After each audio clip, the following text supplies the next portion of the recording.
তাদের অনুসরণ করো যারা তোমাদের কাছে কোনো বিনিময় প্রত্যাশা করে না। এটাই সরল অনুবাদ। অনুসরণ করো যে তোমাদের কাছে কোনো বিনিময় চায় না। ওয়াহুম মুহতাদুন, আর তারা সরল পথে অঙ্গীকারবদ্ধ। মুসলিমরা কোরআনের যে ধারণাগুলোকে ভুল বুঝেছে এটি তারই। কোরআন বলেছে যে তারা কোনো বিনিময় প্রত্যাশা করেনি। ভাই, আপনার প্রোগ্রামের জন্য কেন ফি নির্ধারণ করেছেন?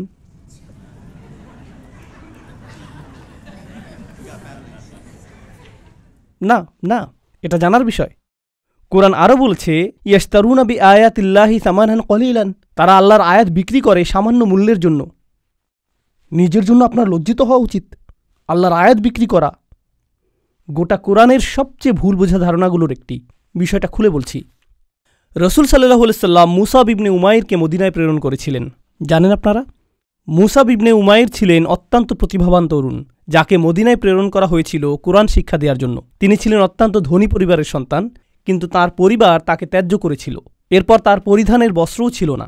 বদরের যুদ্ধে তিনি শহীদ হলেন। কাফনের কাপড় দিয়ে যখন তার পা আবৃত করা হলো, মাথা উন্মুক্ত হয়ে গেল। আবার যখন মাথা আবৃত করার চেষ্টা করা হলো, পা উন্মুক্ত হয়ে গেল। রসুল সাল্লাল্লাহু আলাইহি সাল্লাম তাকে মদিনায় প্রেরণ করলেন কি শিক্ষা দেওয়ার জন্য? কোরআন। সকালের নাস্তার জন্য তিনি কি খাবেন? সূরা বাকারা। দুপুরে কি খাবেন? রাতে কি খাবেন? রাসূল সাল্লাল্লাহু আলাইহি সাল্লাম তার জন্য বেতনের ব্যবস্থা করেছিলেন, যাতে তিনি তার কাজ করতে পারেন। কোরআন শিক্ষাদানের জন্য তাকে অর্থ প্রদান করা হয়েছিল। তারা আল্লাহর আয়াতকে বিক্রি করে, এই কথার অর্থ কি জানেন? এর মানে কি? এর মানে হলো আয়াতগুলোর নির্দিষ্ট অর্থ রয়েছে, কিন্তু মানুষ তা শুনতে চায় না। তো আপনি অর্থ পরিবর্তন করে দিলেন, আর মানুষ যা শুনতে চায় আপনি তাই বললেন, যার ফলে তারা আপনার প্রতি রাগান্বিত হবে না। আপনি মানুষকে এমন জবাব প্রদান করেন যা শুনে তারা ভালো বোধ করবে, আর তারা যা শুনতে ভালো বোধ করবে না সেগুলো আপনি এড়িয়ে গেলেন। এভাবেই তারা আপনাকে পছন্দ করতে থাকে, আর আপনি নিজের জনপ্রিয়তা ধরে রাখেন। এটাই সামান্য মূল্যে আয়াত বিক্রি করা। সামান্য মূল্য বলতে এখানে মানুষের সন্তুষ্টিকে বোঝানো হচ্ছে। বুঝতে পারছেন? এখানে আয়াতটি হলো, তার অনুসরণ করো যে তোমাদের কাছে কোনো বিনিময় চায় না। এমন কাউকে অনুসরণ করো যে তোমার কাছে কোনো বিনিময় চায় না। আসুন এটা বুঝি। এটা সকল নবীদের একটা মূলনীতি। প্রত্যেক নবী এমন জাতির মাঝে এসেছেন যেখানে গুরুতর কোনো সমস্যা ছিল, আর যখন একটি জাতির গুরুতর কোনো সমস্যা থাকে, মূলত একটি জাতির ভারসাম্যপূর্ণ থাকা চাই।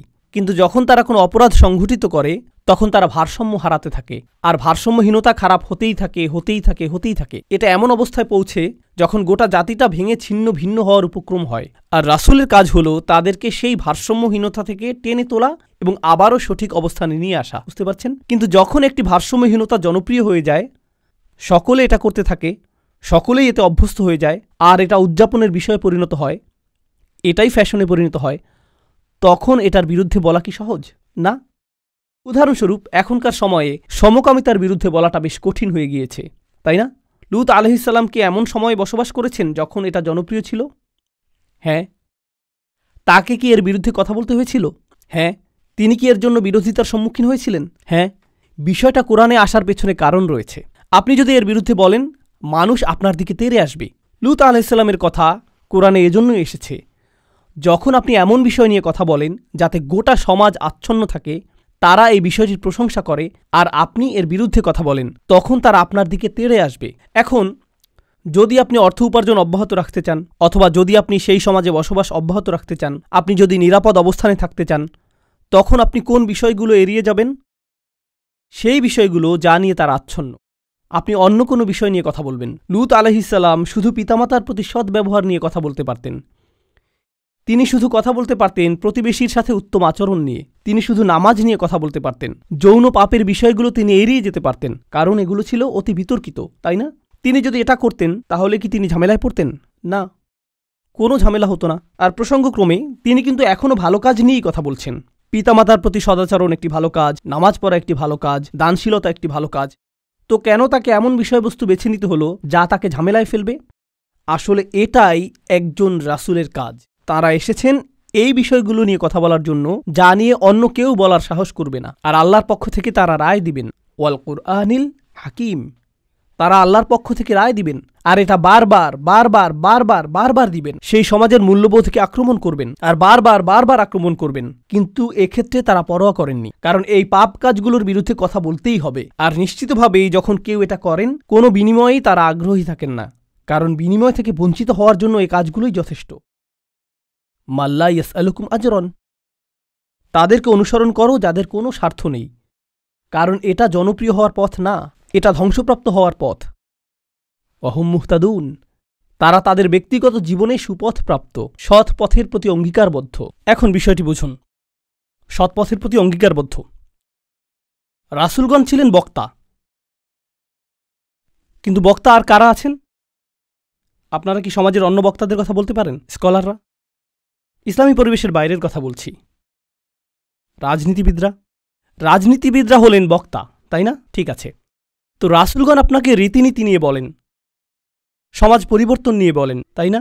রাজনীতিবিদরাও কি কখনো কখনো সমাজ পরিবর্তন নিয়ে কথা বলেন? অবশ্যই।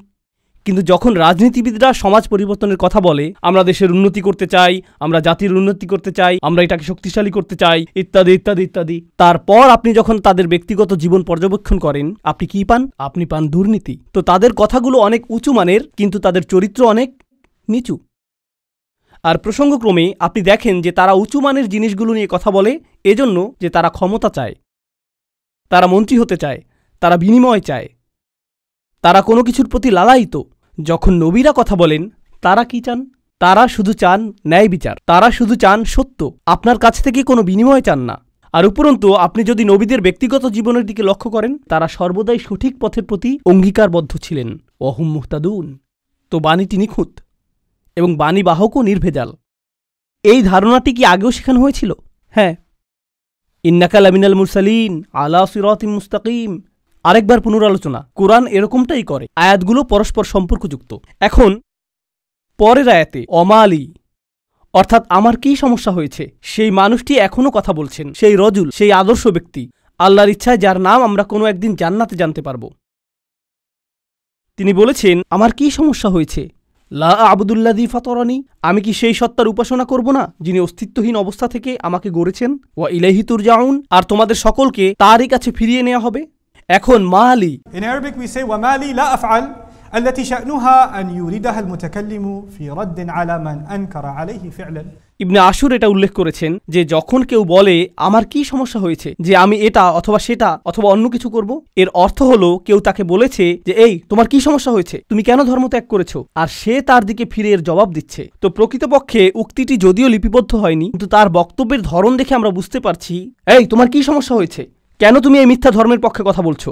আর তিনি তার দিকে ফিরে বলছেন আমার এমন কি হয়েছে যে আমি তার উপাসনা করব না যিনি আমাকে সৃষ্টি করেছেন, আর তোমাদের সকলকেও তার কাছে ফিরিয়ে নেওয়া হবে। এটা উপলব্ধি করো যে তোমাদেরকেও ফিরিয়ে নেওয়া হবে। বাক্যটি শুরু হয়েছে আমার কি সমস্যা হয়েছে এটা দিয়ে, শুরু হয়েছে তাকে দিয়ে, আর বাক্যটি শেষ হয়েছে তোমাদের সকলকে তার কাছে ফিরিয়ে নেওয়া হবে। তো তিনি কাকে দিয়ে শুরু করেছেন? নিজেকে দিয়ে। আপনি যদি মানুষের সাথে একাত্ম হয়ে গিয়ে এই বাণী তাদের কাছে প্রচার করতে চান, আপনাকে নিজের সম্পর্কে অনেক কিছু স্বীকার করতে হবে। মানুষকে আপনার এটা বলার সক্ষমতা থাকতে হবে যে তোমরা সমস্যার সম্মুখীন হবে। আমি যদি কাউকে পরামর্শ দিই ভ্রমণ সম্পর্কে, আপনি এই এয়ারলাইন্সে না গিয়ে অমুক এয়ারলাইন্সে যান। আমি যদি এমনটা বলে শুরু করি যে ভাই আমি এই এয়ারলাইন্সে গিয়েছিলাম, তারা এত বেশি দেরি করেছিল, তারা আমার লাগেজ হারিয়ে ফেলেছিল, অমুক এয়ারলাইন্সে যান, এটা কি পরামর্শটিকে বেশি আবেদনময় করে তুলছে? কারণ আপনি নিজের কথা প্রথমে বলেছেন, আর যেহেতু আপনি কোনো একটি অভিজ্ঞতার শিকার হয়েছেন, এখন আপনি ঐকান্তিকভাবে তার কল্যাণের জন্য তার কাছে আসছেন। কিন্তু যদি আপনি তার কাছে গিয়ে বলেন হে তুমি এই এয়ারলাইন্সে যাচ্ছ, তুমি একটা স্টুপিড, এটা কি এমন ব্যবহার যার ফলে মানুষ রাজি হবে? না, বরং এটা অপমানজনক। তিনি নিজের সম্পর্কে বলছেন, কারণ তিনি চান না যে তারা তাকে ঘৃণা করুক। তিনি ঘৃণার উদ্রেককারী কোনো কথা বলতে চান না, তিনি একপাশে কোনো কথা বলতে চান না, তিনি শুধু তার নিজের সম্পর্কে কথা বলতে চান। দেখো আমার দিক থেকে এটা হবে বড় ধরনের অপরাধ, দেখো আমার দিক থেকে এটা হবে বড় ধরনের অপরাধ যদি আমি তাকে উপেক্ষা করি যিনি আমাকে সৃষ্টি করেছেন। তোমরা সকলেও তার কাছে ফিরে যাচ্ছ। এটা কথা বলার খুবই ভালোবাসাপূর্ণ উপায়, যেটা তিনি ইতিমধ্যে শুরু করেছেন ইয়া কওমি বলার মাধ্যমে। এজন্যই তিনি তার জাতির প্রতি ভালোবাসার টানে ছুটে এসেছিলেন। তো তিনি বললেন ওমালিয়ালা আবুদুল্লাযী ফাতারানি ওয়া ইলাইহি তুরজাউন আত্তাখিযু মিন দুনিহি আলিহা, আমার কি তাকে ছাড়া অন্য কাউকে উপাস্য মানা উচিত? ইউরিদনির রহমানু বিদুররিন, যদি আর রহমান বা অবিশ্বাস্য রকম দয়ালু সত্তা সিদ্ধান্ত নেন যে কোনো ক্ষতি নেমে আসবে, লা তুগনি আন্নি শাফাআতুহুম শাইআ, অন্য সকল মিথ্যা উপাস্য মিলে আমাকে মুক্ত করতে সক্ষম হবে না। তাদের সকলের মিনতি, তাদের সকলের মধ্যস্থতা, তাদের এই অনুরোধ যে হে আল্লাহ তাকে ছেড়ে দিন, সে আমার উপাসনা করত, এগুলোর কোনোটাই কাজে আসবে না। লা ইউনকিযুন, তারা আমাকে রক্ষা করতে পারবে না। যদি আল্লাহ আমার প্রতি অসন্তুষ্ট হন, এই সব প্রতিমা আমাকে পরিত্রাণ দিতে পারবে না, এই সব পৌরাণিক উপাস্যগুলো আমাকে রক্ষা করতে পারবে না, কেন আমি অন্য কারো কাছে যাব? জানেন তিনি এখানে কি করছেন? তিনি তাদের ধর্মের সমালোচনা করেছেন, তাই না? কারণ তারা অন্য উপাস্যে বিশ্বাস করে। কিন্তু এভাবে না বলে যে তোমাদের কি সমস্যা, কেন তোমরা এই সকল উপাস্যে বিশ্বাস করছো, তারা তোমাদের রক্ষা করতে পারবে না, এর পরিবর্তে তিনি বললেন, কিভাবে আমি এই সকল উপাস্যে বিশ্বাস করতে পারি? তারা আমাকে সাহায্য করতে পারবে না। কাকে? আমাকে। আমি শুধু আমার নিজেকে নিয়ে চিন্তিত। আত্তাখিযু মিন দুনিহি আলিহা ইন ইউরিদনির রহমান, যদি আর রহমান আমার উপর কোনো ক্ষতি নামানোর সিদ্ধান্ত নেন। প্রথমত তিনি আমি সর্বনামটি ব্যবহার করেছেন, কারণ এখন তিনি তাদের মূর্তিগুলো নিয়ে কথা বলবেন। আপনি অন্য মানুষের ধর্ম নিয়ে কথা বলতে পারেন যতক্ষণ এটা আপনার সাথে প্রাসঙ্গিক হয়। কেন এটা আপনার কাছে যুক্তিসঙ্গত মনে হয় না? তাদের সম্পর্কে না, বরং আপনার সম্পর্কে। এই জিনিসটা আমার কাছে যুক্তিসঙ্গত মনে হয় না, এই জিনিসটা আমার সাথে যায় না, এটা আমি আমার নিজের জন্য সঙ্গতিপূর্ণ মনে করি না। কেন আপনি এভাবে কথা বলবেন? কারণ আপনি এটাকে আত্ম অহংকারের প্রতিযোগিতায় পরিণত করতে চান না। এখানে দ্বিতীয় বিষয়টি হল আর রহমান। যদি আর রহমান অকল্যাণ দেওয়ার সিদ্ধান্ত নেন, তারা আমাকে রক্ষা করতে পারবে না। দাঁড়ান, আর রহমান শব্দটির অর্থ কি? যিনি অকল্যাণ দেন। এর অর্থ কি? আর রহমান অর্থ যিনি দয়ালু, যিনি যত্ন করেন, যিনি ভালোবাসা প্রদর্শন করেন। তো কেন তিনি বলছেন যে আর রহমান যদি কোনো অকল্যাণ করতে চান? আর রহমান শব্দটি এবং ক্ষতি শব্দটি একে অপরের সাথে যায় না, তাই না? তারা একসাথে যায় না। জানেন তিনি তাদেরকে কি বলেছেন? তোমরা আর রহমানকে নিয়ে এর আগে উপহাস করেছ। তোমরা বলেছ মা আনজালার রহমান মিন শাই, আর রহমান কোনো কিছু প্রেরণ করেননি। তারা ইতিমধ্যেই এই নামটি ব্যবহার করেছে। তার নাম অবিশ্বাস্য রকম ক্ষমাশীল এবং অত্যাধিক ক্ষমাশীল, কিন্তু এর অর্থ এই নয় যে তার অকল্যাণ সাধন করার ক্ষমতা নেই।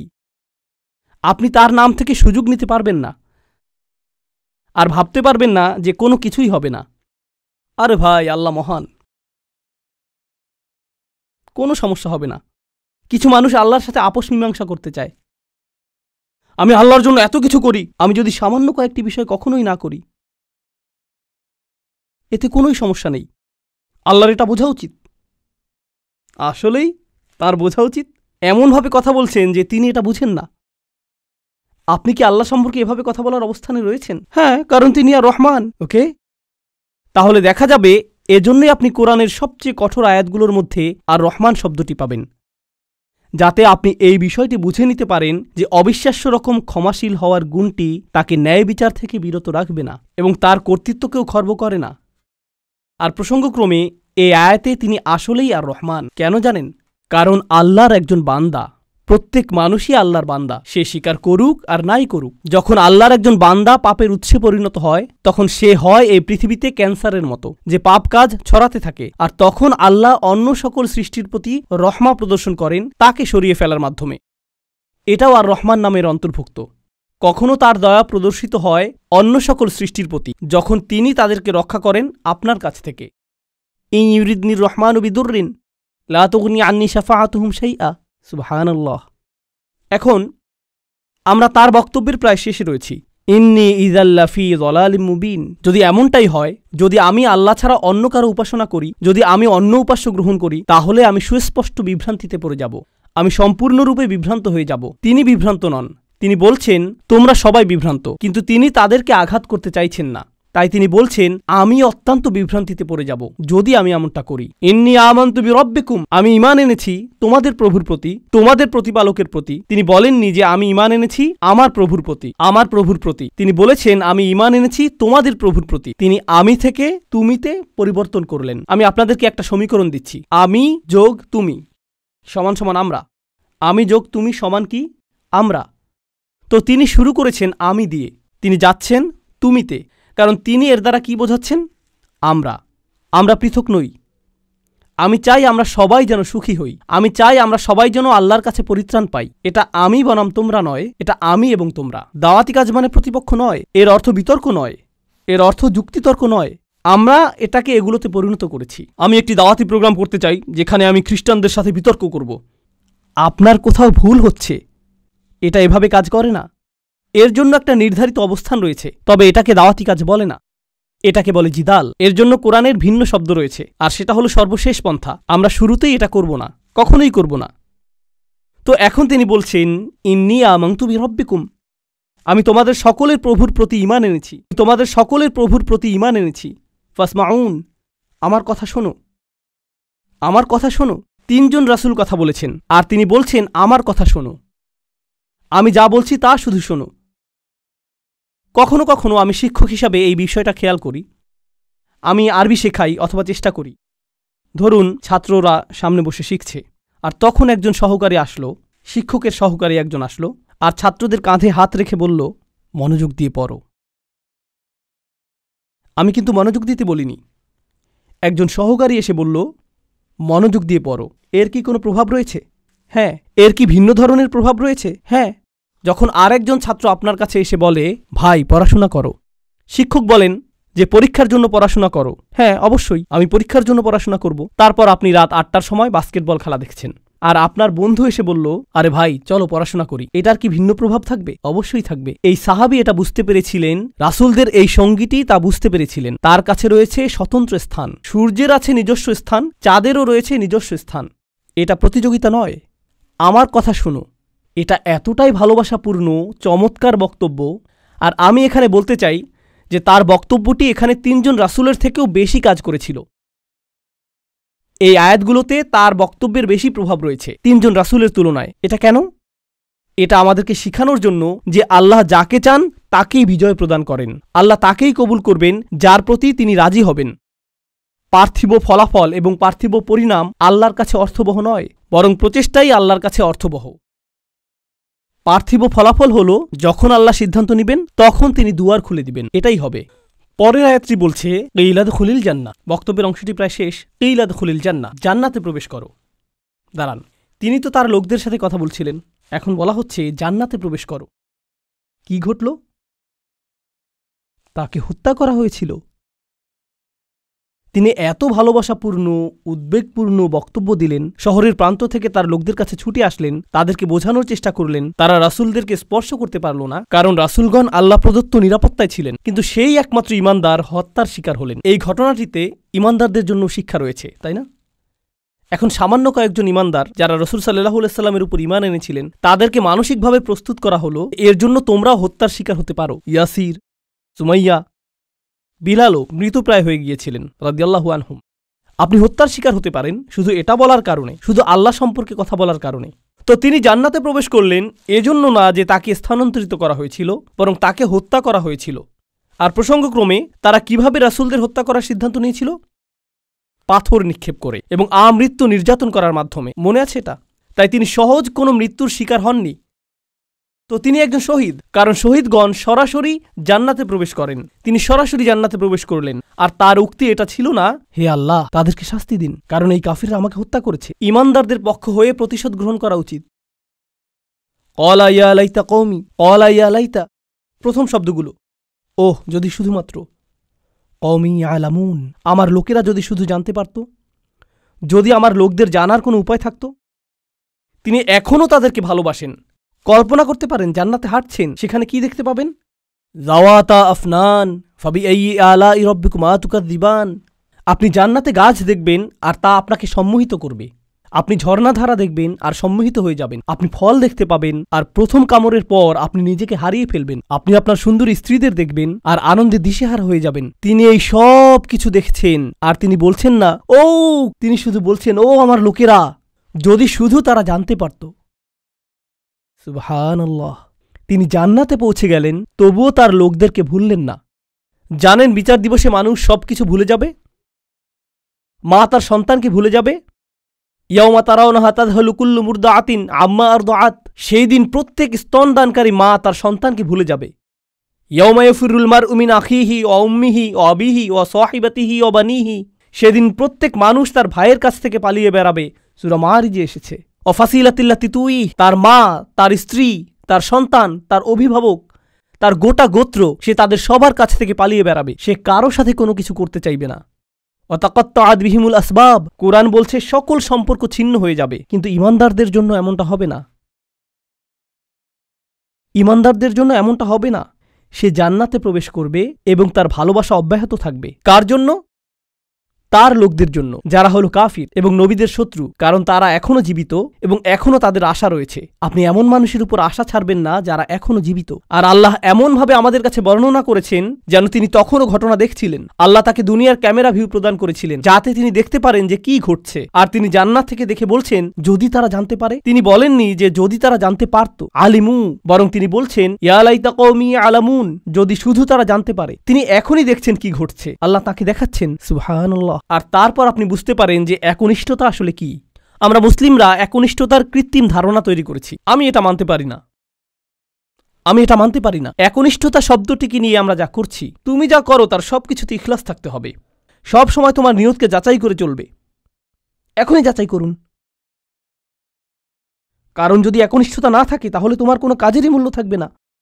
আর তোমার একনিষ্ঠতা থাকতে হবে শুধু এবং শুধুমাত্র আল্লাহর জন্য।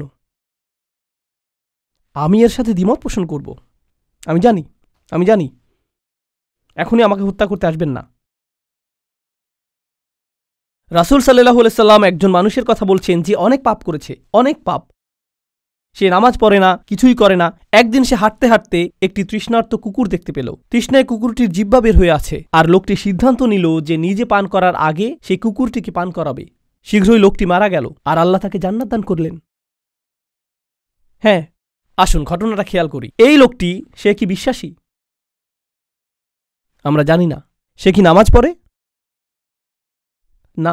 যখন সে কুকুরটিকে পান করাচ্ছিল, সে কি বলেছিল যে দাঁড়াও, আগে নিয়তের ইখলাস এনে নেই, আমি শুধু এটা করছি আপনার জন্য, ইয়া আল্লাহ, কুকুরের এই বের হয়ে থাকা জিহ্বা আমার কাছে মূল্যহীন, আমি শুধু আপনার সন্তুষ্টি কামনা করি, আর তারপর আমি কুকুরটিকে পানি খাওয়াই। তিনি এমনটা করেছিলেন? তিনি শুধুই কুকুরটির জন্য খারাপ বোধ করেছিলেন এবং কুকুরটিকে পানি পান করিয়েছিলেন, তাই না? তো কুকুরটির জন্য তার উদ্বেগের ব্যাপারে তিনি একনিষ্ঠ ছিলেন, তার ইখলাস ছিল, তাই না? এখানে এই ঈমানদারটি তার লোকদেরকে ভালোবাসেন, কিন্তু তিনি কি বলেছেন যে এটা যদি আল্লাহর জন্য না হতো তাহলে আমি আমার লোকদের ঘৃণা করতাম। তিনি এজন্য তাদেরকে ভালোবাসেন কারণ তারা তারই লোক, আর এটাই তার লোকদের জন্য একনিষ্ঠতা। ইবাদতের ক্ষেত্রে আল্লাহর প্রতি আপনার একনিষ্ঠতা থাকতে হবে, আপনার পিতামাতার প্রতি আপনার একনিষ্ঠতা থাকতে হবে, শুধু আল্লাহর জন্য না, বরং এজন্য যে তারা আপনার পিতামাতা। আপনার একনিষ্ঠতা থাকতে হবে অন্য মুসলিমদের জন্য, কারণ তারা আপনার মুসলিম ভাই। আপনার একনিষ্ঠতা থাকতে হবে আপনার প্রতিবেশীর জন্য। আপনার একনিষ্ঠতা থাকতে হবে আপনার কাজের প্রতি, আপনার লেখাপড়ার প্রতি। আপনার একনিষ্ঠতা থাকতে হবে আপনার ব্যবসায়ের অংশীদারের প্রতি। এই সব কিছুই একনিষ্ঠতা। আপনি কৃত্রিমভাবে এটা বানাতে পারবেন না। না, আমি তোমার বন্ধু হতে পারবো না, কারণ এটা আল্লাহর সন্তুষ্টির জন্য না। আমরা শুধু একসাথে বাস্কেটবল খেলবো, আর এটা আখিরাতে আমার কোনো কাজে আসবে না। আমি জানি না কে এই অদ্ভুত কথা আপনাকে শিখিয়েছে। যখন আপনি আপনার নিয়ত যাচাই করছেন বাস্কেটবল খেলায় বল ছোড়ার আগে, কারণ এতে কোনো ইখলাস নেই, এটা এইভাবে কাজ করে না। আমাদের নিয়তের পরিচ্ছন্নতা থাকতে হবে, এটা নিশ্চিত। আমাদের নিয়তকে পুনরায় যাচাই করতে হবে, এটা নিশ্চিত। একনিষ্ঠতার গণ্ডি আল্লাহর প্রতি একনিষ্ঠতার চেয়েও অনেক বেশি। এই একনিষ্ঠতা তার সকল সৃষ্টির প্রতিও প্রযোজ্য। মানুষের প্রতি আপনার নিয়ত পরিচ্ছন্ন থাকতে হবে, কৃত্রিমভাবে নয়। তো এই ছিল তার নিজের লোকদের প্রতি ভালোবাসা, এমনকি জান্নাতে যাওয়ার পরও। এখানে আল্লাহ আসলে বর্ণনা করছেন যে মানুষের প্রতি ভালোবাসা হলো জান্নাতি মানুষের গুণ। আমি আবারও বলছি, নিজের লোকদের প্রতি ভালোবাসা হলো জান্নাতি মানুষের গুণ। তো যখন আপনি এমন মুসলিম দেখেন যারা সব সময় মানুষের প্রতি রাগান্বিত, তারা সব সময় অন্য মুসলিমদের প্রতি রাগান্বিত, তারা নিজেদের পরিবারের প্রতি রাগান্বিত, তারা সবচেয়ে বেশি রাগান্বিত অমুসলিমদের প্রতি, তারা রাগান্বিত, এটা জান্নাতি মানুষের গুণ না। ইয়া লাইতা কওমি আলামুন। এখন তিনি এই বক্তব্যটি দিলেন তার লোকদের প্রতি। আমরা এমনকি তার নামও জানি না, আর তার কথাগুলো কিয়ামত পর্যন্ত পাঠ করা হবে। এখন আপনার এবং আমার কথোপকথনগুলোর কথা ভাবুন। আমরা কথা বলি আইফোন নিয়ে, আমরা কথা বলি গাড়ি নিয়ে, আমরা কথা বলি খেলাধুলা নিয়ে। এই কথাগুলো কোথায় যাবে? এই কথাগুলো কি চিরদিন থেকে যাবে? না। এগুলো কি পৃথিবীতে কোনো কল্যাণ নিয়ে আসবে? না। জানেন এই সম্পর্কে ভাবতে গিয়ে আমি কি উপলব্ধি করছি? আল্লাহর কাছে কথা হলো অমূল্য রত্ন। লোকটি কোনো নবী নন, তবুও তার কথা কোরআনে সংরক্ষিত হয়ে আছে। আল্লাহ কি অন্য জিনিসে সংরক্ষিত রাখেন? অকুল্লা শাইইন আহসাইনাহু ফি ইমামিম মুবিন। আল্লাহ বলছেন যে আমি সবকিছুই সংরক্ষণ করে রাখি। তিনি সবকিছুই সংরক্ষণ করে রাখেন। তো কোন জিনিসটি আপনি সংরক্ষণ করে রাখতে চান? ভালো কিছু, কোনো একনিষ্ঠ পরামর্শ? আপনাকে কি ব্যাপক জ্ঞানের অধিকারী হতে হবে ভালো কিছু বলার আগে? এই মানুষটির কি ভালো কথা বলার আগে অনেক অনেক ডিগ্রির প্রয়োজন হয়েছিল? বিষয়টি জটিল নয়, শুধু ভালো মানুষ হন।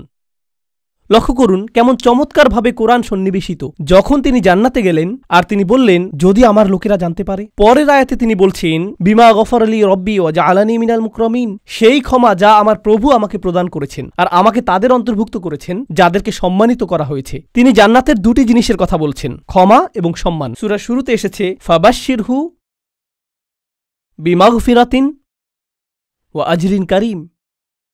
সূরার শুরুতে আল্লাহ বলছেন, কোন এক স্থানের সেই একাকী ঈমানদারদেরকে অভিনন্দন প্রদান করো যে সে পাবে ক্ষমা এবং সম্মানসূচক প্রতিদান। মনে আছে সেটা? ক্ষমা এবং সম্মানসূচক প্রতিদান। এখন সূরার মাঝখানে এই মানুষটি জান্নাতে পৌঁছে গেলেন এবং বললেন, ইয়া আল্লাহ, আপনি আমাকে ক্ষমা প্রদান করেছেন এবং সম্মানিতদের অন্তর্ভুক্ত করেছেন। পুনরালোচনা, নিখুঁত পুনরালোচনা, এটাকে বলা হয় কুরআনের ইহকাম ওয়াল কুরআনিল হাকিম। এই আয়াতগুলো নিয়ে শেষে একটি বিষয় আমি আসলেই ভালোবাসি, তা হলো যখন তিনি তার লোকদের সাথে কথা বলছিলেন তিনি বললেন, ইন্নী আমানতু বিরব্বিকুম, আমি ঈমান এনেছি তোমাদের প্রভুর প্রতি, আমি ঈমান এনেছি তোমাদের প্রভুর প্রতি। কিন্তু যখন তিনি জান্নাতে প্রবেশ করলেন তিনি বললেন, বিমা গফর লি রব্বি, আমার প্রভু। একই মানুষের কথা। এখন তিনি বলছেন আমার প্রভু। যখন তিনি জান্নাত দেখলেন, যখন তিনি জান্নাতে প্রবেশ করলেন, যখন তিনি ক্ষমা লাভ করলেন, যখন তিনি আল্লাহ প্রদত্ত সম্মানের অধিকারী হলেন। প্রসঙ্গক্রমে কারো দ্বারা সম্মানিত হওয়ার অর্থ কি? কিভাবে আপনি কারো দ্বারা সম্মানিত হতে পারেন বলতে পারেন আমাকে? স্বীকৃতি পাওয়া।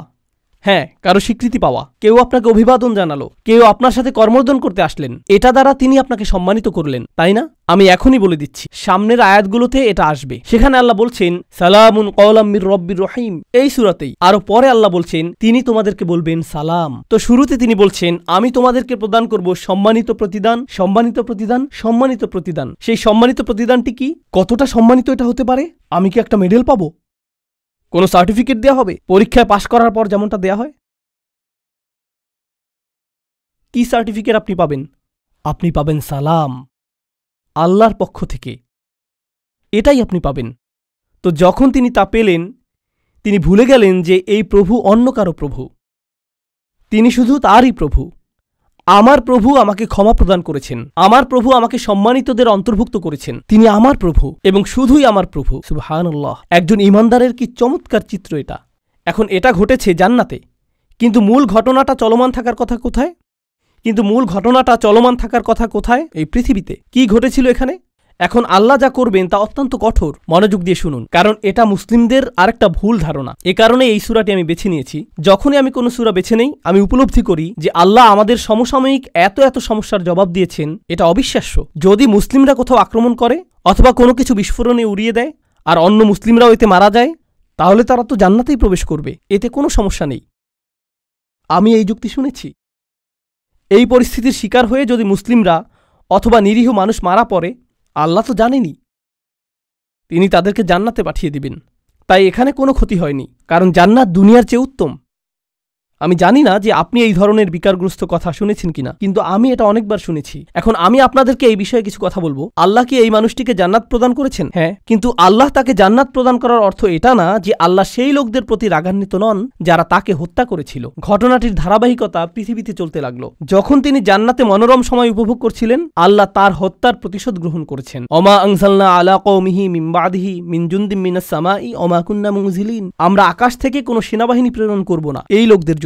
এই নগণ্য কুরাইশরা তারা মনে করেছে যে অনেক বড় কিছু হয়ে গিয়েছে। এই পৃথিবীতে তারা তুচ্ছ, গুরুত্বহীন। অর্থনীতিতে, রাজনীতিতে, জ্ঞানে, বিজ্ঞানে এই লোকদের ধ্বংস করার জন্য বিশেষ কোনো প্রস্তুতির প্রয়োজন নেই। আকাশ থেকে আমার কোনো সেনাবাহিনী প্রেরণের প্রয়োজন নেই। সেনাবাহিনীর কথা উল্লেখ করার কারণ হলো, যখন আপনি কুরাইশদেরকে সতর্কবাণী প্রদান করেন যে আমি তোমাদেরকে সতর্ক করছি, তারা বলবে কোন সেনাবাহিনী? আর যখন রসুলগণ তাদেরকে সতর্ক করলেন তারা বলছে তোমাদের সাথে কোনো সেনাবাহিনী রয়েছে। এই হুমকি কোথা থেকে আসছে? শুধু তোমরা আর নগণ্য কিছু ঈমানদার। আর আল্লাহ বলছেন তাদেরকে ফেরেশতার সেনাবাহিনী প্রদর্শন করার আমার প্রয়োজন নেই। তারা বলবে, ওকে, যদি ফেরেশতা দিয়ে তৈরি সেনাবাহিনী থাকে তোমার কাছে, যারা তোমার কাছে ওহী নিয়ে আসে, যদি সেই ফেরেশতা গোটা আকাশ জুড়ে থাকে, ওয়ালাকাদ রাআহু বিল উফুকিল মুবিন, তিনি জিবরিল আলাইহিস সালামকে গোটা আকাশ জুড়ে থাকার অবস্থায় দেখেছেন, তাহলে কেন তুমি জিবরিলকে কিছু ক্ষমতা প্রদর্শন করতে বলছো না যাতে আমাদেরকে ধ্বংস করে দিতে পারে? হ্যাঁ, আর আল্লাহ বলছেন আমি তোমাদেরকে এর জবাব দিয়ে সম্মানিত করব না। তোমাদের মতো নগণ্য জীবকে ধ্বংস করার জন্য আমার ফেরেশতার প্রয়োজন নেই, তোমরা তারও যোগ্য না।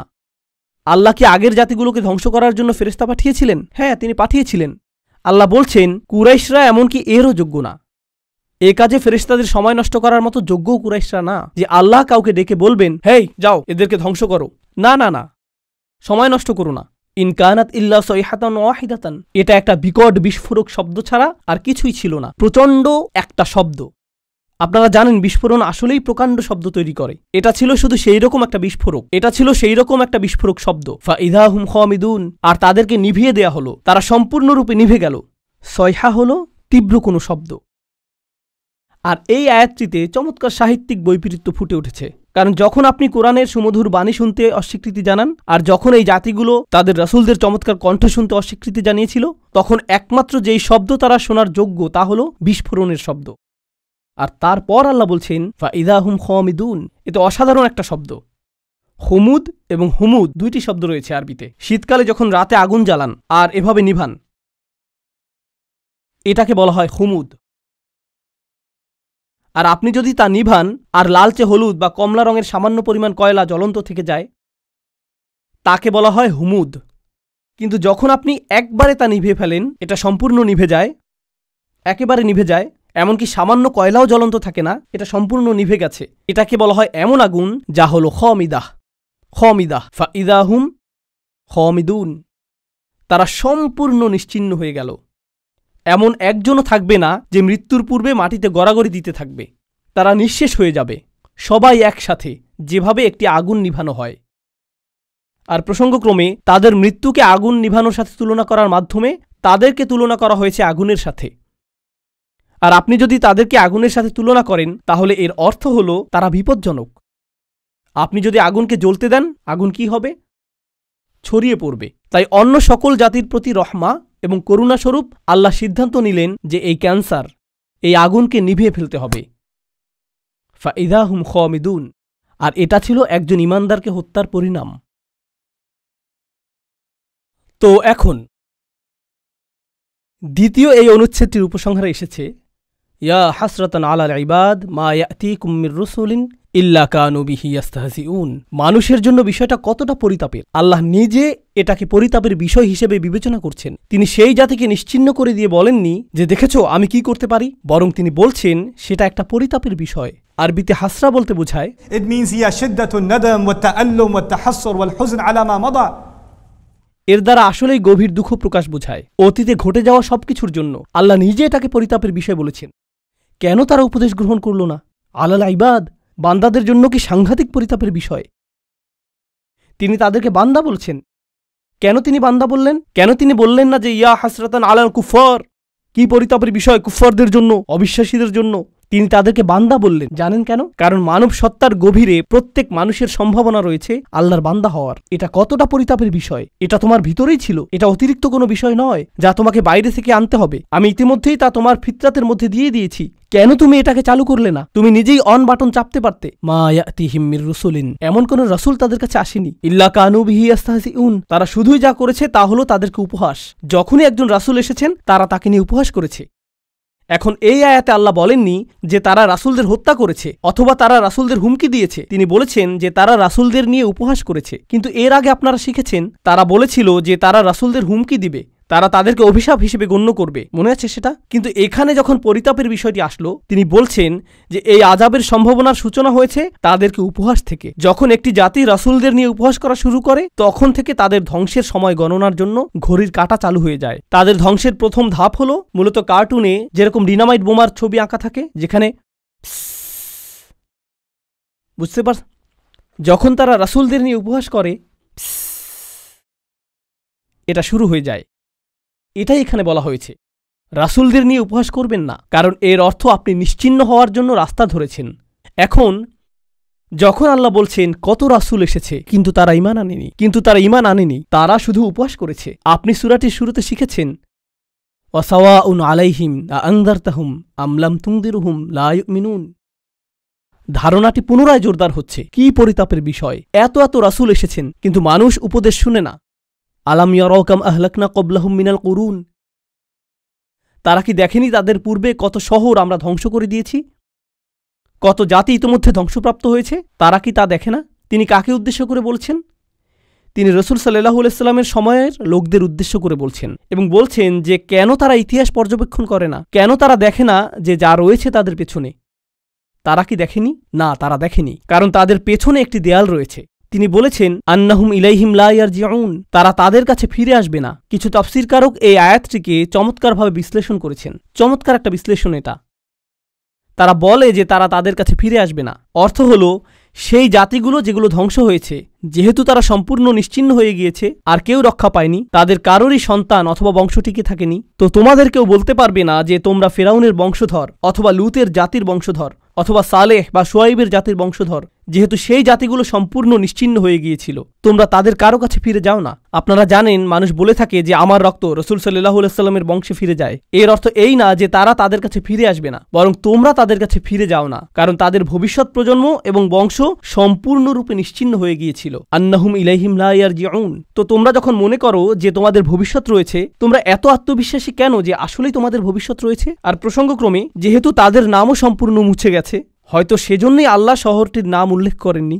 এজন্য যদি তিনি তার নাম উল্লেখ করতেনও কেউ তা চিনতেও পারত না, কারণ এর কোনো অস্তিত্ব এখন নেই। একটা নির্ধারিত সময়ে আল্লাহ তাদেরকে ইতিহাস থেকে মুছে দিয়েছেন। তাদের প্রত্যেক অনুসারী, গোটা জাতিটি বিলুপ্ত হয়ে গিয়েছিল, তাই তাদের নাম উল্লেখ করা অপ্রয়োজনীয়।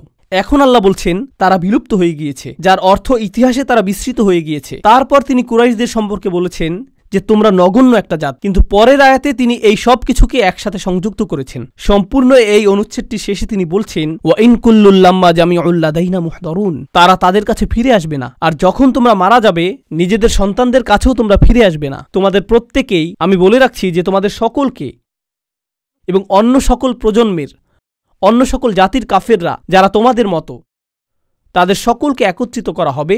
তবে তাদেরকে একত্রিত করা হবে আমারই সামনে হিসাব প্রদান করার জন্য, হিসাব প্রদান করার জন্য। ওয়া ইন কুল্লুল লাম্মা জামিউল লাদাইনা মুহদারুন, এটা আসলে আগের আয়াতের সম্পূর্ণ বিপরীত। কিভাবে? শুধু এটুকু অনুধাবন করুন, এরপর আমরা বিরতি নেব। শুধু এটুকু অনুধাবন করুন, এরপর আমরা বিরতি নেব। আগের আয়াতে আল্লাহ বলছেন যে তারা আর ফিরে আসবে না, একবার যখন চলে যাবে তারা চলেই যাবে। এই আয়াতে তিনি বলছেন আসলে তারা ফিরে আসবে না তোমাদের কাছে, কিন্তু তারা ফিরে আসবে আমার কাছে। আর যখন তারা আসবে, তারা এবং বিভিন্ন জাতি থেকে তোমাদের সকল দূরবর্তী আত্মীয়রা, কারণ তোমরা ফেরাউনের অনুসারীদের আত্মীয়, তোমরা লুতের জাতির লোকদেরও আত্মীয়, এবং প্রজন্ম থেকে আসা তোমরা সকল কাফেররা, আমি তোমাদের সকলকে একত্রিত করব, আর তারপর তোমাদের সকলকে আমার সামনে হাজির করা হবে। ওয়া ইন কুল্লুল লাম্মা জামিউল লাদাইনা মুহদারুন, এটাই সেই হুমকি যা এখন প্রদান করা হলো।